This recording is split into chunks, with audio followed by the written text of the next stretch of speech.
Majoritaires dans le maraîchage, les femmes rurales restent pourtant les plus vulnérables avec peu d'accès aux ressources et aux revenus. Alors, comment transformer cette activité en véritable moteur d'autonomie économique? Cap sur Bouldier, un village de la commune de Didir, dans la région du Nando, ex-centre-ouest du Burkina Faso. Ici, sur le site maraîcher des femmes de la coopérative Tiedouanigné, une initiative portée par l'association burkinabé d'appui aux collectivités et aux organisations de développement, avec l'appui financier de Nouvelle Planète, transforme progressivement les conditions de vie des populations. À travers un programme ambitieux de renforcement de la sécurité alimentaire et des revenus, le maraîchage devient un véritable levier de résilience économique, notamment pour les femmes. Sur ce périmètre de production, les activités agricoles s'organisent autour de cultures variées, adaptées aux réalités locales. Sur ce site maraîcher de 2 hectares, nous cultivons des légumes, principalement les oignons, la tomate, le ginandra et bien d'autres.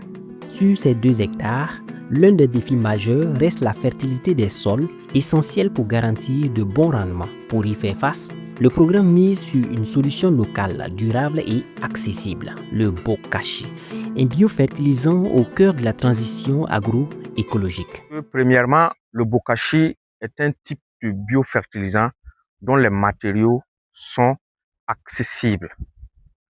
Et deuxièmement, le bokashi est un type de compost que l'on peut réaliser en moins de 3 semaines. Et troisièmement, le bokashi a un grand effet positif sur les plants.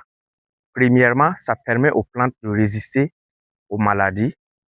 Et les plants qui ont eu un fertilisant comme le bokashi sont très vigoureux. Et au niveau des oignons, on a une bonne bulbaison et une très bonne floraison au niveau des tomates.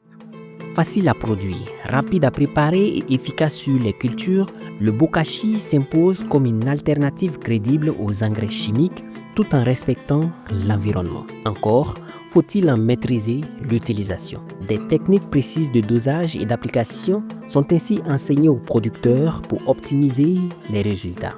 Pour un bon dosage du biofertilisant, 1 kg 250 g est appliqué lors de la production, soit une boîte de 500 g avant le repiquage, une demi-boîte de 500 g au milieu de la phase végétative de la plante et une boîte de 500 g lors de la bulbaison.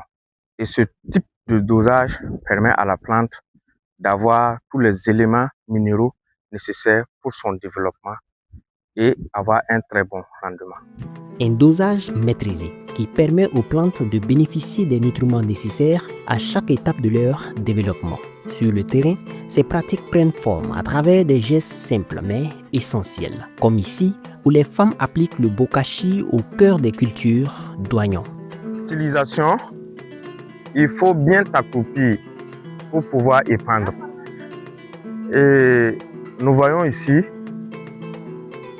des femmes qui sont en train de prendre leur bokashi à leur plan d'oignon. Des techniques accessibles, adaptées aux réalités locales et portées en grande majorité par des femmes au cœur de cette dynamique agricole. Quelques semaines plus tard, les résultats sont visibles. Nous sommes désormais à la phase de récolte avec des oignons cultivés à base de bokashi. Phase de récolte de l'oignon, dont le biofertilisant qui a été utilisé, c'est le bokashi. Et comme vous le voyez, l'oignon est très bien arrivé. On voit que les collets sont en train de se déchirer. Et quand on regarde l'aspect de l'oignon, on sent que c'est un oignon qui peut être conservé. Des oignons bien formés, de bonne qualité et surtout adaptés à la conservation. Un avantage crucial dans un contexte où les marchés fluctuent. Les premières bénéficiaires ne cachent pas leur satisfaction. Elles témoignent de l'impact concret du bokashi sur leur production et leurs revenus. Quand je fais le repiquage de mes oignons et que les plants sont encore petits, j'utilise le bokashi chaque semaine. J'arrose bien, je fais le binage chaque semaine, ainsi la récolte donne de grosses bulbes. L'utilisation du bokashi me permet d'avoir de grosses bulbes. Je l'utilise chaque semaine dans mes planches, je l'entretiens bien et je l'arrose. Quand je fais mon repiquage, une semaine après, je commence à traiter avec le bokashi. Après la récolte, je conserve mes oignons pour revendre plus tard à un prix rentable afin de subvenir à mes besoins et ceux de mes enfants. Quand des gens voient mes oignons, ils veulent en acheter. Au-delà de la production, c'est toute une chaîne de valeur qui se met en place. Meilleure qualité, meilleure conservation et surtout meilleure valorisation sur le marché. Les techniciens du programme confirment les avantages de cette approche agroécologique.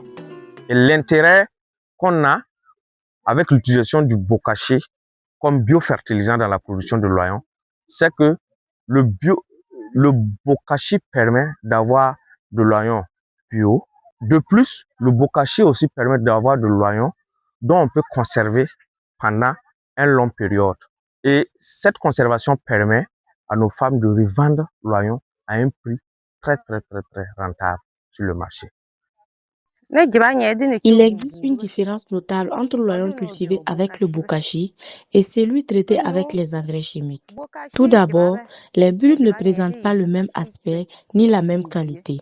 Ensuite, l'oignon fertilisé au bokashi se conserve beaucoup plus longtemps.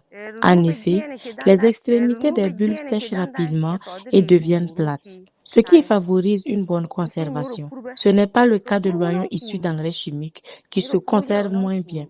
Enfin, l'oignon produit avec le bokashi est généralement plus rentable sur le marché que celui traité avec les engrais chimiques qui est vendu bord champ. À dire, les résultats sont déjà visibles. En 2025, plus de 300 producteurs, dont une large majorité de femmes, ont été mobilisés sur plusieurs sites maraîchers.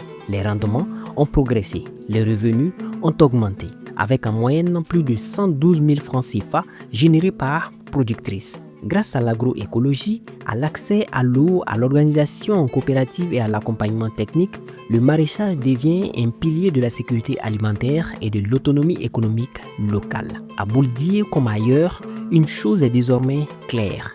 Quand les femmes produisent mieux, c'est toute une communauté qui avance.